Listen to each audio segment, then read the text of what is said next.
Book. Hello, good evening, good evening, good evening. Happy Thursday, happy Thursday. If you are watching the replay, type in replay in the chat. Type in replay in the chat. Your girl Janice is live, aka the Retail Genius. Welcome, welcome, welcome to the virtual room. Welcome to the virtual room. As you guys are logging in, y'all know what time it is. Rep your city in the chat. Rep your city in the chat. Rep your city in the chat. Buffalo's in the building. Girl, how do you live in Buffalo, honey? Rep your city in the chat. Rep your city in the chat. I'm super excited because tonight for our watch party, we are going to be watching episode 6. Hey, Courtney, you need to come on over here because this episode is all about Black salons. Hockley is in the building. Black salons, overbooking and overcharging. This is the episode that I'm super excited to be watching tonight. So, guys, if you are watching over on Instagram, what you want to do is go over to our Facebook page. We have a private group, which is my free mentorship group called the Black Beauty Supply Power Circle. It is called the Black Beauty Supply Power Circle over on Facebook. And this is where we are going to be watching the episode live together. So I have been doing this every single Thursday night, y'all, with my group, and so we're going to be watching the episode in a few minutes. And so if you guys are watching on Instagram, you want to go ahead and join our group so that you can be able to watch the episode live with us together, which I'm super excited about. But before we get all into all of that, right? Before we get into the episode, I want to let y'all know that the Beauty Supply Bootcamp weekend is happening next month. We're actually shutting the tickets down at the end of the month. Registration is closing at the end of this month. Okay, registration is closing at the end of this month. And so if you guys have not gotten your tickets, you don't want to miss this. You don't want to miss this because the information is going to be life transformational. Okay, so this weekend, if you are unaware of what it even is, right? Our Beauty Supply Bootcamp weekend is all about really what I did was take my 9-month coaching program that you've seen so many people go through, open stores, become uber successful. I condensed all that information into 3 days. So for 3 days live in Atlanta, Georgia, April 27th through the 29th, I will be teaching all the high level content on how to open and scale a beauty supply store. And so, if you're unaware, this industry is a $17 billion industry and growing, right? I think that number is a little bit on the low end, but we all know that no matter where we are here in America and across the world, to be honest, we will always find a Black beauty supply store, right? Because Black women need their stuff. Black women need their stuff. But what we won't find is a Black owned beauty supply store.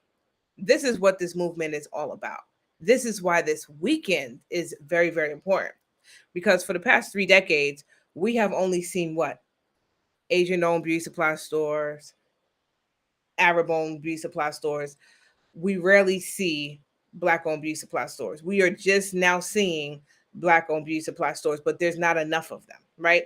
And so, what I did 10 years ago when I started my own beauty supply store was I made the decision that I wanted to become a part of a movement, which meant I wanted to be a pioneer, meaning this is territory that has not been traveled by someone who looks like me, a melanated queen. Okay. And so, because I knew all of this coming in, I felt like there is a higher chance of failure because, again, I haven't seen anyone that looked like me, a melanated queen, come into this industry and become successful. And so I decided to go through with the journey.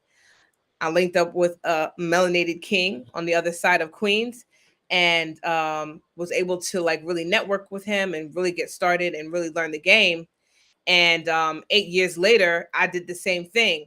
I started to teach other Black men and Black women how to get started in beauty supply and created a whole consulting firm out of it because there was so many people who needed this information, and this information is just not out there like that. It's not on Google. It's not on YouTube.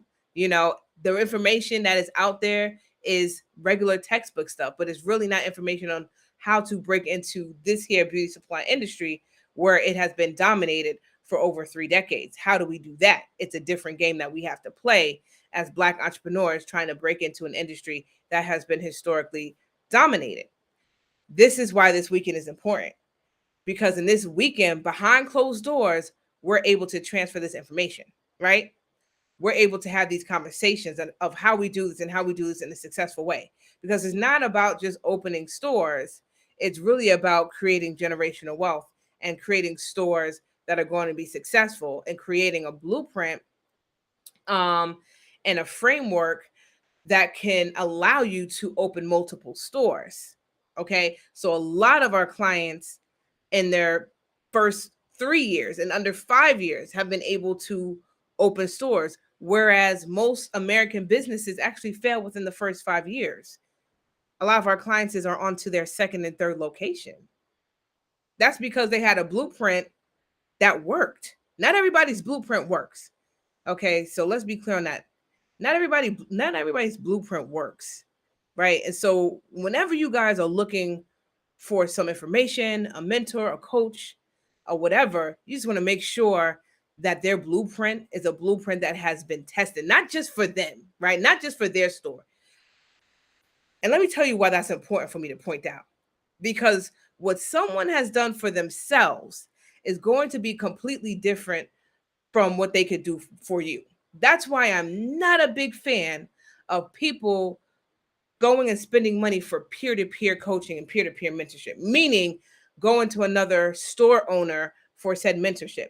Because when that said store owner gets whatever type of opportunity or whatever type of anything for their store, they're going to use that opportunity for themselves in their own store. They're going to take that information and use it for their own store. And I've seen this happen time and time again, where people are like, hey, I reached out to so-and-so store owner, and I felt like they were withholding information. Yeah, I'm right, they're withholding information because they're still in business. Okay? The game's a little bit rigged when you do peer-to-peer mentorship. It can only take you so far, rightfully so. That's why this weekend is important. Because my team, we are very far removed from this. We are very far removed from this, right? And so what I want you to know is that we have been working on the new content for the past 6 months. Like, I don't play no games when it comes to this weekend. We have been working on this content for the past 6 months. New content. Never seen content, right? I never even talked about some of this content because I'm just saving it for this weekend and for the people who are openly invested in themselves, right? So if you haven't gotten your ticket, y'all, we have new payment plans available. I can't see the chat. We have new payment plans available, guys, where you can pay weekly for your ticket. Why? Why did I do this? I've never done a payment plan before. Well, why am I doing a payment plan now? Because I'm only doing this once a year. I have done it several times before in the past, but as y'all know, I am a mom of 5 now. I am a mom of 5 now. 5 kids, 5 and under. So all my kids are very small. And so in this season, I am dedicating a lot of my time to being a full-time mom, fully present. And so I got to pull back from the event, y'all. So y'all can only get this once a year. I hope y'all understand. If you're a mom, give me some hearts in the chat. Let me know I understand. I feel you, sis. Okay? I'm out here trying to do the best that I can with what I got. And I'm doing this by myself at this point. So we only doing this once a year. It's happening in Atlanta, Georgia, April 27th through the 29th. We have payment plans available for y'all who need payment plans. If you have any questions, shoot me a DM, send me an email, shoot me a text, email support@beautysupplybootcamps.com. She will help you out too. Our operations manager, she's on here. She'll drop her email in the chat. So there'll be no excuses as to why y'all can't show up. All right. So let's jump into this watch party, y'all. Let's jump into this watch party. So Instagram, I am going to end it here. Head over to my my Facebook group, y'all. Head over to my Facebook group so y'all can get with us to watch this next episode about Black hair salons, overbooking and overcharging. You can drop your opinion in the chat. It's going to be spicy. I got a lot of hairstylists on here. Where my hairstylists at? Give me some hearts in the chat. Make sure y'all show up, because that people are going to be cutting up in the comments. People are going to be cutting up in the comments. All right. And so make sure y'all show up to that. So I'm going to cut off here Instagram, and I'm going to share my screen. I'm going to share my screen. Give me a second, guys.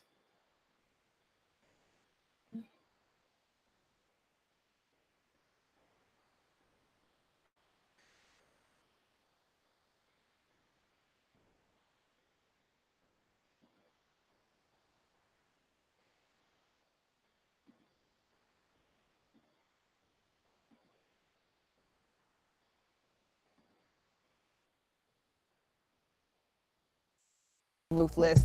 Like, if you did not answer the phone with Yamaseyo, like the native Korean language, they would literally hang up on you. The myth is she's just stalling so she could charge you. No, I'm trying to keep your hair on your head. If I have to turn my head like this to read your packaging, I'm not gonna buy it. When you come in, stop coming in and telling us how much to sell our stuff for. Everyone says their hair is 4C because they're affiliated with difficulty. The U.S. has terrible regulations for cosmetics. Black women historically have these issues with fibroids and uterine problems, and we're trusting you, and now you're putting chemicals in it? We decided to create a show that would give consumers that behind the scenes of what Black-owned beauty supply store owners go through, what Black-owned brands, Black-owned salons go through, to have a conversation with experts in the field, helping Black entrepreneurs break into the beauty supply industry. Let's jump into the world of Black beauty. I am Janice Frederick Spell, your host, and my guest today is Vernice and Gabby. Welcome, ladies. Thank you. Thank you. All right, so let's talk about the Black hair salon. So first, I want to hear from you ladies. What made you get started as hairstylists and also hair salon owners? And also talk about what made you want to niche down into the type of hair salons that you guys created. Well, for me, it was more so being the boss, the business owner, versus the actual stylist. I didn't grow up wanting to do hair. It fell upon me, and I felt more in love with the act of just owning the business. So I think part of the success is being more business-minded versus just focusing on skill set. Okay. For me, I literally did not want to be a hairstylist. Like, I literally did not want to be one. At the time, I was doing the hair blogging thing. You know, my pastor was like, "You should go to school for hair," and I was like, "No." You know, so I fought him on it for like a whole year, right? But it made perfect sense. And at the time, I was kind of transitioning between school and finding something else to do with my life, right? So I had kind of been really praying about it, and then he told me that like 4 more times. And I was like, listen, you know, just try it. You never know how you might like it. And I got in school, and I was actually very good at it, right? Now I own a salon. As far as the type of salon that I have, I've always wanted to be, like, once I started to get in and really try to niche down and see what I wanted to do, when I fell in love with doing color, I realized what type of stylist I wanted to be. Vernice, for you, what made you want to open the type of salon that you opened? Well, my niche for my salon is focusing on locks. So one thing, not only do we have the natural hair industry, the Black hair industry, we also have so many aspects and different levels of what natural hair consists of. So we specialize in locks, and that's one thing. When I started my business, there was not a lot of lock focal salons where you can just come in and focus on services that's catering for locks only, versus someone that is more so doing a service that may not be as skilled in it, but versus just focusing on locks. And one thing about locks is there is no standard. So we ideally created a standard for locks, something that can be repeated over and over again and prove to be successful. So one thing I heard you talk about a little bit was the standard that you created for your salons.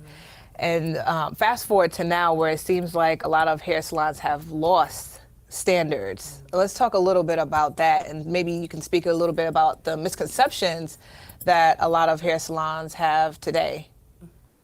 Yeah, as far as like losing the quality or whatnot, I think when people started doing, I kind of remember the transition a little bit from when I was younger. It was when people started to like do sew-ins and stuff like that. It's kind of like, I got my hands on the technique. You don't need a license to do this. So because you don't need a license, there's no process that you go through to get to that point, right? And I mean, being 100% honest, they don't really teach professionalism in cosmetology school. Gotcha. You know, it's kind of something you have or you don't, or if you don't have it, you go out your way to try to learn it or you don't. Right? But traditionally, the Black Hair Salon has been where we come to just lay back, kick back and chill, you know, talk, gossip, whatever, right? So I think that kind of started to translate it to I don't have to be professional because, you know, these may be my clients, but these are my friends too, quote unquote. You know, and then you start to lose it when you have new people coming in. It's kind of like, it's kind of ghetto here, you know. Right. Gotta find something a little better than this. That's interesting that you mentioned the fact that the sew-ins, those types of styles, they don't require a license, and therefore you may get a hairstylist that's less professional, even though they don't teach professionalism in cosmetology school. Can you talk a little bit about what we're seeing now with those hairstylists? Yeah, so what I'm saying now is like people, I recently had somebody DM me like a video and stuff. They were saying how they're outrageous. Yeah, they're outrageous. One girl had like 5,000 requirements to book, right? But she didn't have a license, right? I'm all for rules and policies, but I need you to have the license too. Like, I don't need you to put all these rules in place and you set no standard for yourself, right? So a lot of people, it also has a lot to do with bad financial planning, right? So you give deposits, they're living off the deposits, they're living week to week, right? So if they don't get to your service, they're like, oh, at least I got the deposit, right? Customers, on the other hand, aren't really checking to see if this person is licensed or not. They just look on the page. If the work is good, oh, cool. You really only need a license to do chemical work. And cutting services, right? So stuff like wigs, sew-ins, that's not considered to be chemical. But like color, like she said, cutting services, you can't even purchase the products needed without a license. The other stuff is kind of just like, I hate to say it like this, but it's kind of become backdoor type stuff, like underground, like you gonna get a sew-in by Kiki House? Cool. Right. You know. So is that something that you would suggest viewers or consumers to ask for, is a license when looking for a new hairstylist or a salon to go to? I would, that would be my first step, but let's talk about, like Gabby was saying, just about professionalism. Just because they have a license does not mean that they are skilled. Yeah. That you may get the quality of services that you may be expecting from a licensed cosmetologist. So I think that would be one step if you're looking for someone that may be more into hair care, because there's so many, there's the education that you're learning as a licensed cosmetologist in hair school, in cosmetology school, is everything from the anatomy, the make of the hair, sanitation, scalp and nail disorders. There's so many different levels to the components that come as being a cosmetologist. So the first step, I would look for a license, some type of certification that shows that they are vested in their skill as well. I agree with her. I 100% agree with her. I mean, because outside of that, I mean, you don't even really have protection as a consumer, to be honest with you. Because it's no different than buying something off, I don't want to say the black market, but off the streets. Right. And then trying to sue the man. You bought it out his trunk. What do you think's gonna happen, you know? So I definitely think consumers should take that into consideration and not just like the price point or the work issue. Because I've seen stylists who've had phenomenal work who didn't have a license, but because they lack professionalism, like people will take the abuse, but only to a point. They'll like, I'm not coming back, you know, but after like the 10th time of, you know. Yeah, why? Why? So I like that you mentioned abuse, quote unquote, because there's another conversation happening about price points and how hairstylists are charging outrageous prices for the same services that we've been getting forever. How do you guys feel about that? With the times that we are in, you have more stylists that are taking their skill set and education beyond just cosmetology school. They're investing in workshops. They're paying top tier prices for color, advanced hands-on color classes. So with that being said, back to, what to look for. You're looking for their education. You're looking for their experience as a stylist. So when I'm choosing that stylist and I see, okay, I have to come in for my consultation, it's the whole experience that they're also paying for as well. And then the professionalism. You're not going to get a certain level of professionalism from a certain level stylist. It goes hand in hand and coincides with each other. So my whole thing is, as long as you have the education, the professionalism, and the experience to back it up, we have the liberty to charge our worth, and it shows in our work. Yeah.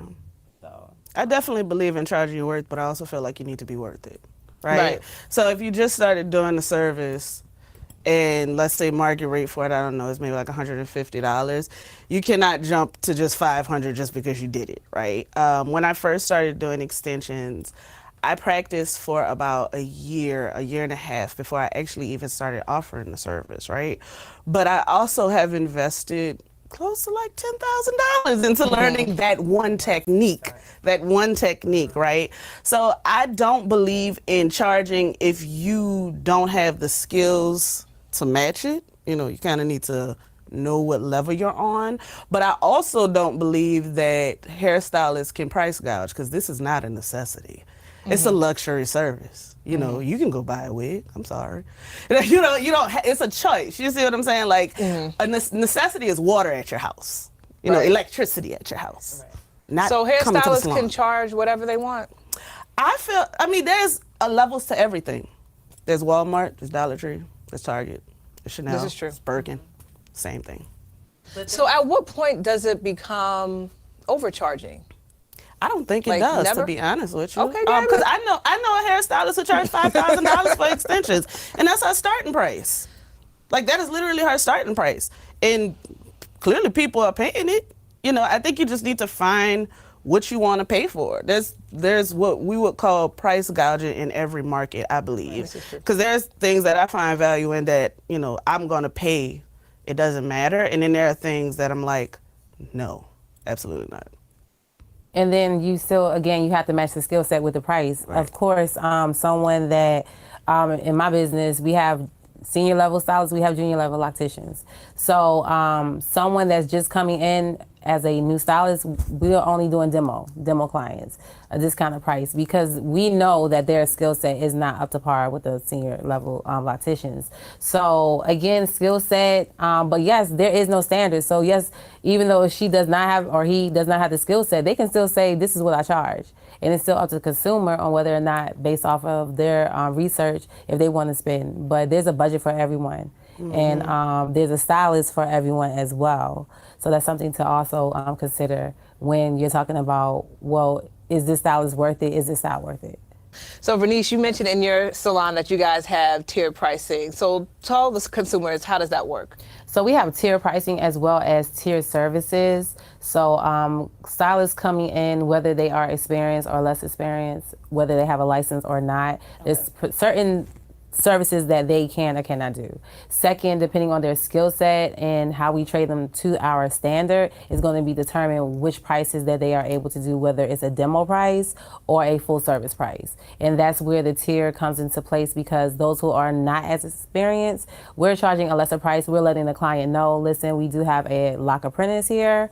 We are offering a retwist at a discounted price, and they are more willing to pay that for that quality of service. We will have the clients that says, no, I need who's been there the longest, who's the best, who could get me in and out. So again, the clients, the customer, they have options, and we have a lot of options, just like any other industry within each segment of the industry. So that I think a tier system is best for any salon when you're working as a whole salon. Now, when you start talking about suites, individuals that's in their own spaces, that could be different, because ideally they're not going to put themselves on a tier. Right. Not going to put ourselves on a tier. Not like, you want to pay this, and then, no, it doesn't work like that. I, on the other hand, I have memberships in my salon. It depends on what you want, right? I have like a flat rate membership where you just come and get your hair treated, blow dry, you leave like that. I have one specifically for wigs, and I'm introducing one for color. So it just depends on what you want, but that price doesn't change. That is from month to month, you know, and Perfect. who's ever there, whoever I know is good at it, I will tell them to do it, you know. But the color is kind of tricky because that's chemistry and stuff like that. So, but yeah, like I found that model has worked best for me because it's easily expandable. I love that. So let's talk a little bit about the overbooking, because I feel like that's like my pet peeve. And it should be. Because you're charging a lot of money and then I come in and I can't even get Or a service. deposit. I had to put a deposit down. Yeah, I had to, Yeah. yes, have to all of the wait. things. Yeah. And now I'm waiting and I'm Yeah. spending my whole day here. Yeah, no, I don't believe in that. So I'm a firm believer in having assistants in the salon, right? Because when you come in, you need to start right. Your shampoo service needs to start right away. Most people overbook because, again, it goes back to financial, being able to manage their money, basically. They want to cram in as many people as they can in one day. I even saw a picture on Instagram with this girl. She was doing wigs. She put everybody's wig cap on, and then I saw everybody that. was sitting Yes, down everyone waiting. was sitting, it was like, yeah. you're not leaving. Like, there's no way you can leave right now. There's no way you can leave Yes. after somebody has glued a wig cap Right. on your head. Like, you're gonna sit there and wait, right? That's wild. Yeah, it really is, right? So they try to get in as many people as they can because, like I said, it goes back to managing money. The mindset is, I'm gonna get this next week. I'm gonna get some more next week. So, you know, and it depends on the salon that you're in. Traditionally, the salons I have worked in, we always had somebody coming in selling food, selling corsets. There was always somebody coming in selling something, right? So it's like, oh, I made X amounts a day. I can pay for this, but then you don't factor in doing this every day or doing this every other day. So by the time you get to the next week, it's like, yeah, you made $2,000 last week, $2,500 last week, but you broke this week because you just been dishing it out without counting it. So I also think that's not explained to consumers, and honestly, that's not even your responsibility. That's on them. But when I do explain it to consumers, they kind of understand a little better. I can almost even say they kind of empathize with the stylist too, because they don't realize all of the nuances, that it's not just bad service. There is something behind the bad service. I don't agree with it, but I do understand it. So how do we circumvent that?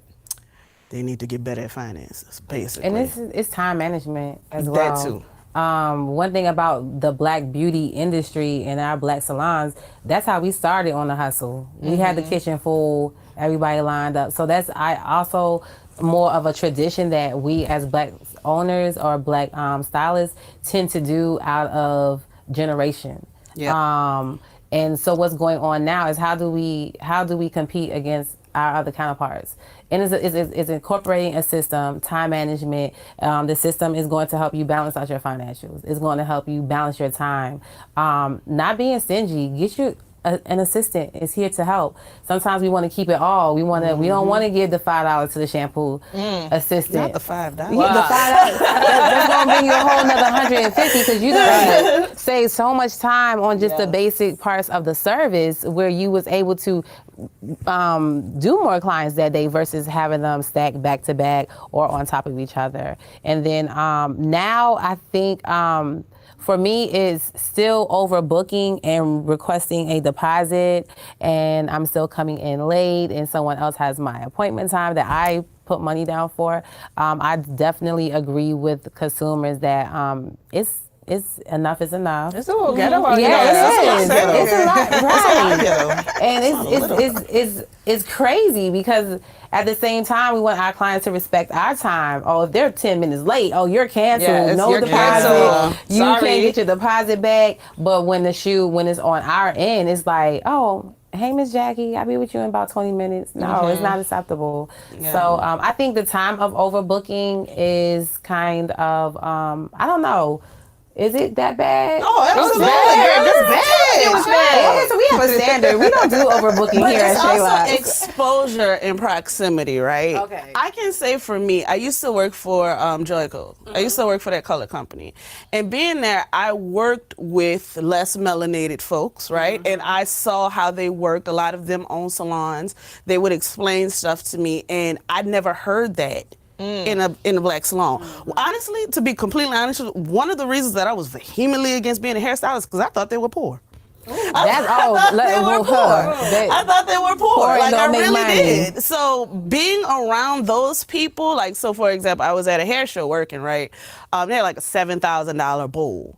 And at the time, I was not making anywhere where I could even afford that, right? But I'm watching hairstylists walk up and just give their credit cards. And I was like, wait a minute. We do the same thing.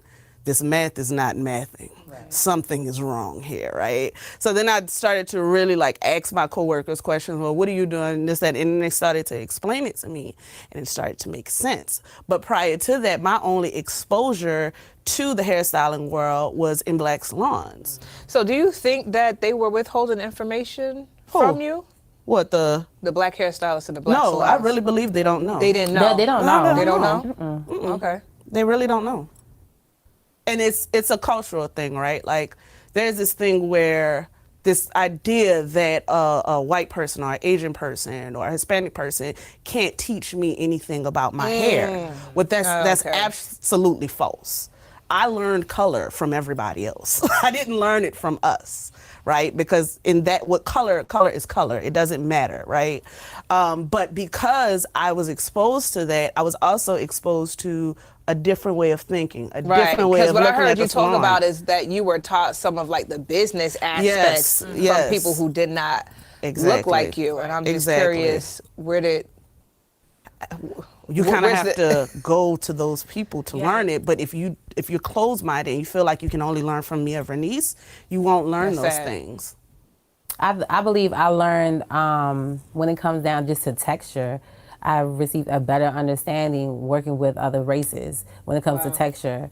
Knowing how a particular texture will resist or how it will take color versus we just only, everyone thinks when it comes to our people, we all think we have nappy hair. We do not. That's the first, my hair is nappy. What, this curly hair, these curls, this is not nappy. So I've learned more about the different types of texture, being more educated from others versus our own, because we only see one thing. Exactly.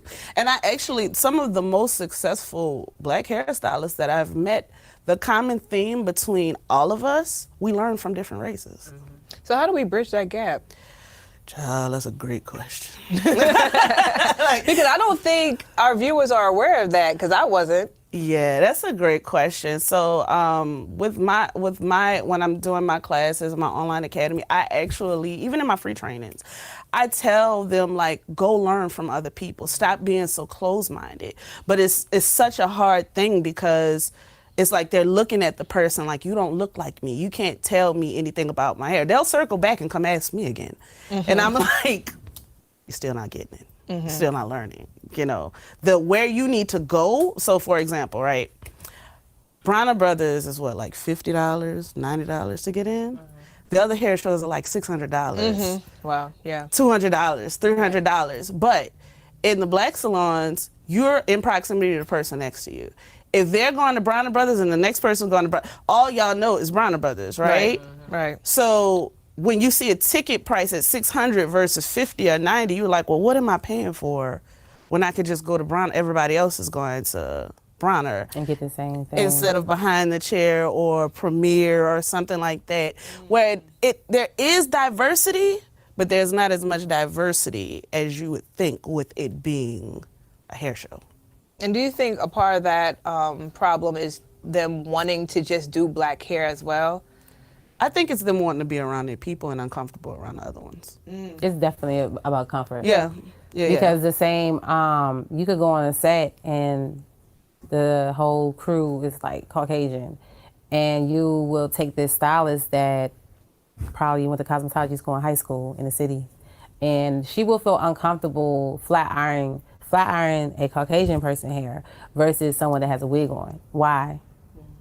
It's, Same hair. It's the same hair. It's the same hair. It's going to flat iron the same way. But why are you intimidated because it's another race? And I think a part of that is the education. When it comes to the cosmetology field, we're not getting, I don't believe that we're getting the same education that someone that goes to a Paul Mitchell may get. No. Or a Veda. And then why is it? Because hair is hair. We're learning the fundamentals and the foundation of hair. So why are we not getting that same education even in the hair school, in the hair industry? Because they also look at it like I'm just doing hair, right? I'm just doing hair. Because I went to instructor school at Paul Mitchell, but my initial cosmetology education was at an all-black school, right? At that school, I would call and ask my fellow students, hey, just write my name on a paper. I'm not there yet. Okay, I want my hours. Just give my time. Paul Mitchell, you actually had to come in and use your thumb. Ooh. So no one can just clock you in. The standard is different. You couldn't even walk in there without makeup on. If you walked in there without makeup on, they sent you home. You better go in the bathroom and fix it. Contrast is like they started off telling us in cosmetology school, you have to come with makeup, but after a while it was like, no one's paying attention, so I'm not gonna do it. So the standards are different. Yeah, so I'm hearing is the standard, and also the education piece is way different. It's way different. Yes. Wow, I never knew that. Yeah, it's drastic. So what's the biggest myth or misconception that you wish consumers knew about being a hairstylist or owning a hair salon? That just being a hairstylist is just not a hustle or a side job. It's an actual career for a lot of us. That there are 6- and 7-figure hairstylists out here. So we do come with professionalism. No, we are not the same when you are trying to compare us or someone else's work to what we do. And I just think, put a little bit more respect on our name. Oh, boo, okay? yes. We have retirement plans and next level promotions within the industry as well as the black industry. And another myth is that we don't have any professional salons or corporate salons. We do. Yeah. We do have different tier salons as well. I think for me, it's the misconception that we pocket all of the money that we charge you. That doesn't happen like that, right? We have overhead, and I think people forget that. Whether you rent at a salon, even if you're at a commission salon, the salon itself has overhead. So we don't pocket everything.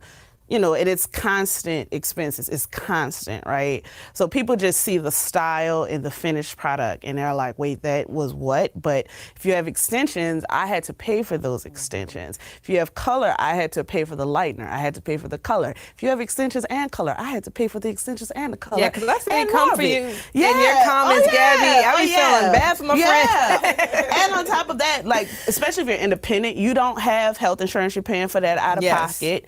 You have to think about the future. What about retirement? So it's not taxes. The money, taxes. It's not just the money for today, right? It's for the future. And, as far as them coming for me, it's because I be feeling bad. You shouldn't. Because I'll be fine. I'll be on the other end of the phone laughing, But I was kind of expecting it when I decided to go the route that I went, because to be quite honest with you, black colorists are like unicorns, right? Yes, that's true. Absolutely. People don't understand why a service takes me 9 to 12 hours. Right? The myth is like, she just stalling so she could charge you. No, I'm trying to keep your hair on your head. Right. Because if you leave here, you bald in a month, then you're gonna blame me, right? So you don't see, because I notice a lot of black hairstylists, they don't really get into the science of color, like the chemistry of it. I love it, like I live it, I breathe it, right? The consumer, it doesn't translate to the consumer as this takes time. There's a method to the madness, right? This costs a lot of product, depending on what you're getting. So for me, it's the misconceptions about pricing and where the money itself goes. And I feel like we're one of the only people that got to explain where the money goes. Right. Like why? Are you gonna give me more for my overhead? Or you're gonna tip me like 50%? So I could buy some more stuff? No? Okay, well, just saying. So I need people to know that the salon business is just that, a business. Thank you, ladies, so much for joining the conversation. Thank you for watching, and stay tuned for our next episode.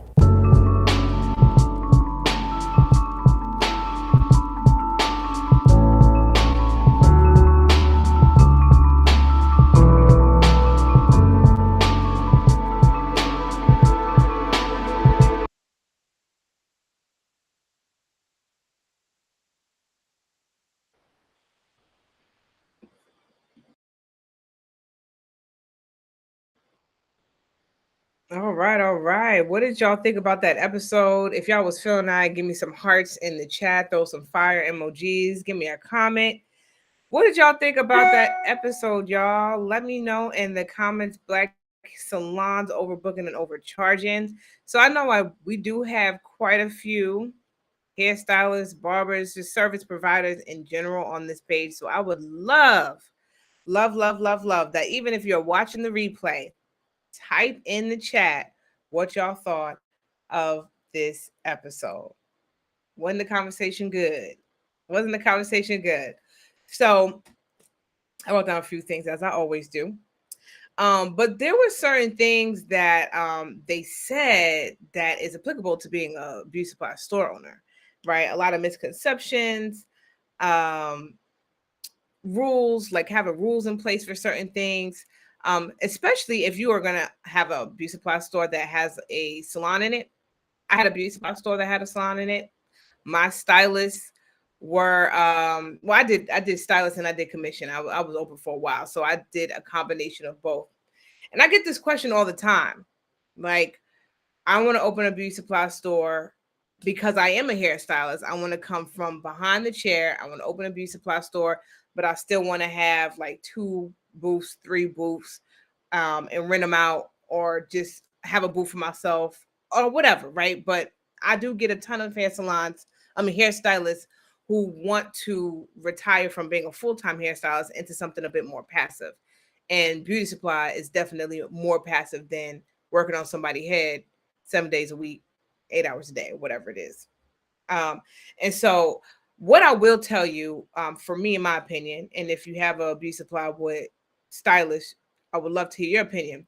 My opinion was, I like, as a store owner and owner of the entire business, to have stylists underneath me that are commission based,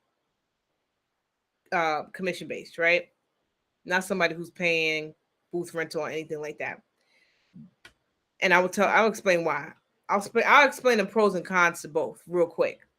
So the pro to having a commission based hairstylist or hairstylist working out of your beauty supply store is, number one, as the owner of the entire business, because you're the owner of the entire business, you have control over everything. You have control over when they come in, how much they charge, marketing, processes, taking payments, the whole back end operations. You have control of that. Okay, that's the biggest thing for me. That was the biggest thing for me. The con to that is, most hairstylists, especially a reputable hairstylist, is not going to go for that. They're not going to go for the 60-40, 70-30. Not going to go for that. They want to have their money, keep their money, and then pay you whatever little booth rental they want to pay you.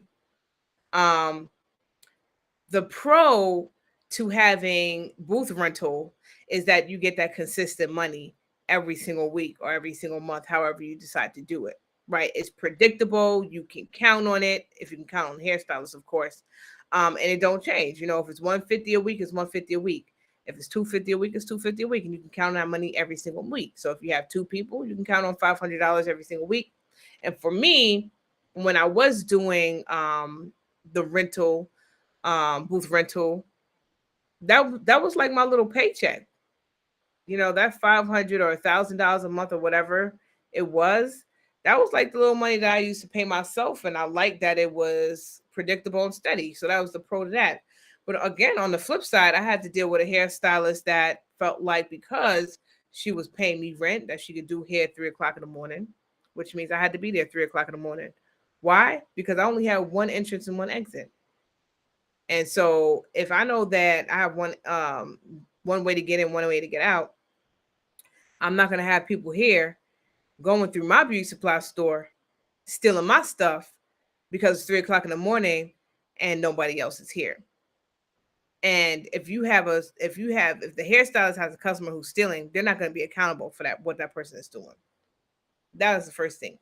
And then the second thing is also the pricing, how much they charge, how professional are they, all of that you have to take into consideration, because when someone goes to get their hair done by a hairstylist and the hairstylist is unprofessional or she overcharged or whatever the case may be, they are going to go to Google, Yelp, or whatever review search engine, and they're going to talk about your business.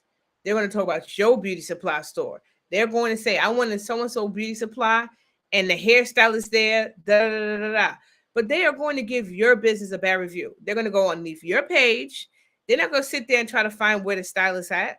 They're going to go to your page. They're going to go to your Google page, your Google business page, and they're going to give you a bad review because of that one hairstylist.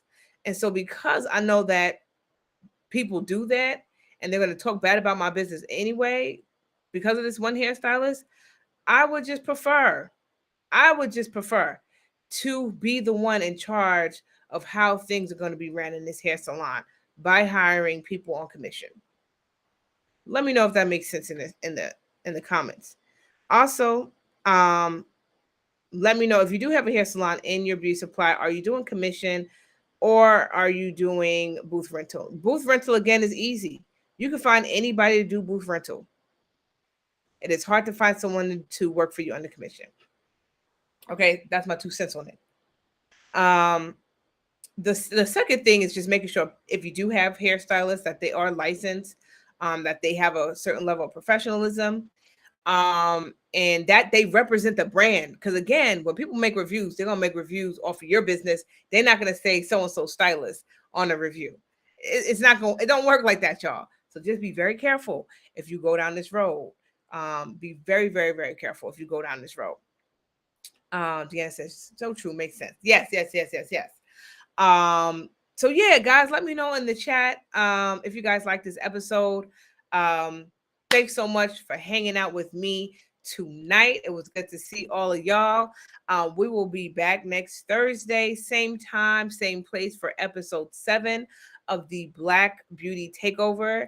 I am your girl, Janice Frederick Spell. I'm your host. And I will see you next time. Good night.